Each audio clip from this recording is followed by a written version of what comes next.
Nice!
Traffic talaga dito sa Quiapo pag Sunday.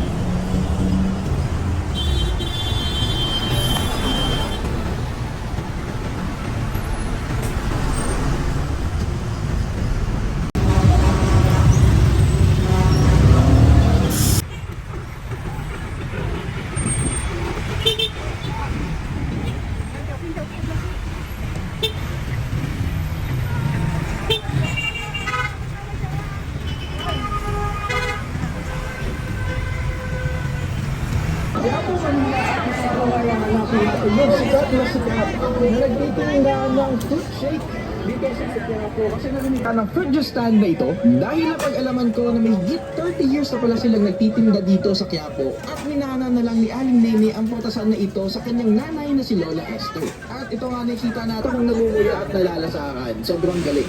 At ayun, marami nga din daw bumibili ng kanilang dragon fruit juice dahil mas nakakamura daw yung mga tao dito. For only 25 pesos kasi ay maaari niya itong matikman at kung malaki naman ay 50 pesos ang halaga nito. Talaga ako, very milky dahil sa gata dragon fruit. Kung first time mga makakatikim nito ay baka manibago kayo dahil medyo exotic ang kanyang lasa. Sobrang kakaiba kasi ng kanyang texture.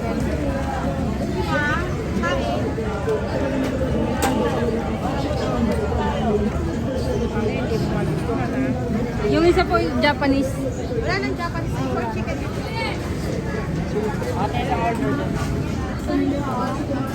Ay, sorry. Pork and chicken. Dahan mo ng sauce. Right, siomai. Ano yan? Chicken. Tapos, and pork. Ano yung sauce na? Teriyaki, barbecue. Teriyaki, barbecue. Wag! Wag! Ayan guys, 50 per 5 pieces na siya. Ayan, Basta naman.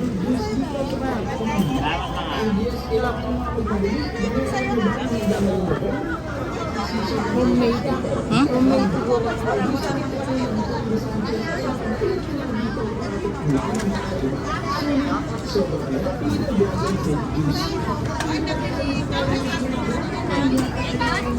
Mas malasa yung ano? Yung chicken. So, i-rate mo kanina yung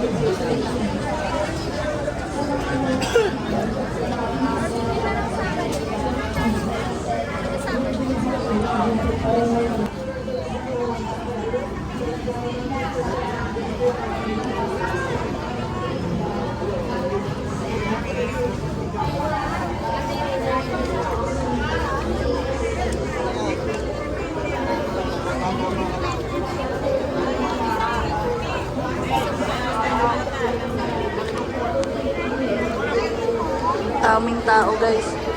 Umuulan.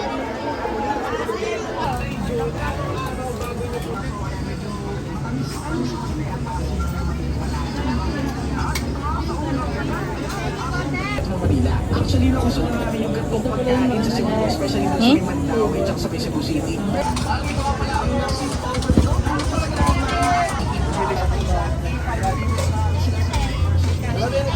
Actually, nakuso na namin yung gantong pagkain sa Cebu, especially doon sa may Mandaue at sa may Cebu City. May nakakatawa ka sa person ko na talaga makita na ganito sa Metro Manila. Kami yan kasi natinitin sa atin. John, salad lang dito muna. Maraming tao rito.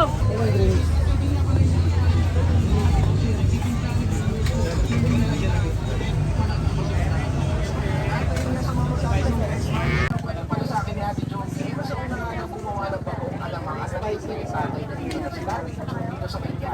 Hanggang sa kalaunan, napaisipan na nilang magtinda din ng mga dahil napanood daw nila yung nag-rating doon sa Kailan. So ako naman yung nagtanong, kasi mas gusto ko yung bago kong compare doon sa may asin na may chili. At kung may mga maanggansa nito sa ma'am gusto din po na nagtitinda sa stage. Para sa akin wala siyang pinagkaiba. Same na same lang. Fruit salad. Mas maganda yung presentation na yun. Na dragon fruit. Magkano yan? Oh, 50. 50 lang?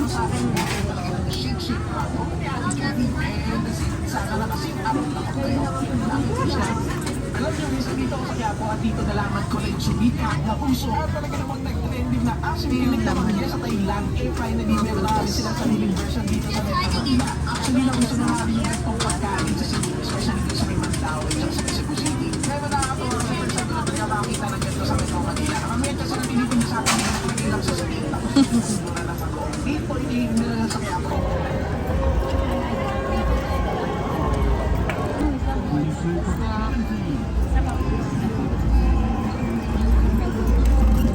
Okay na yan? Okay na yan? Bayad mo. Okay na yan, agad. Magkano to ate?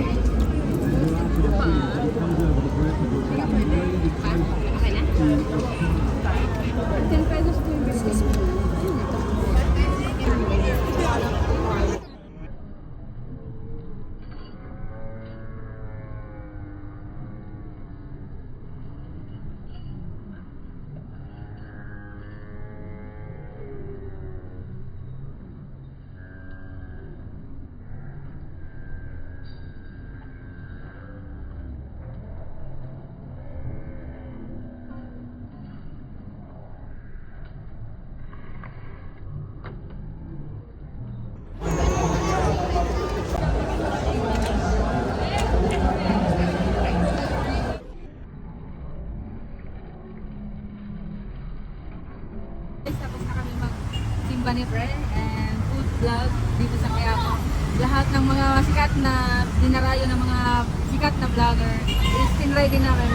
Ang the best na i-recommend ko sa inyo is yung dragon fruit salad. Yun talaga is sobrang sarap. And then yung first time kong natikman yung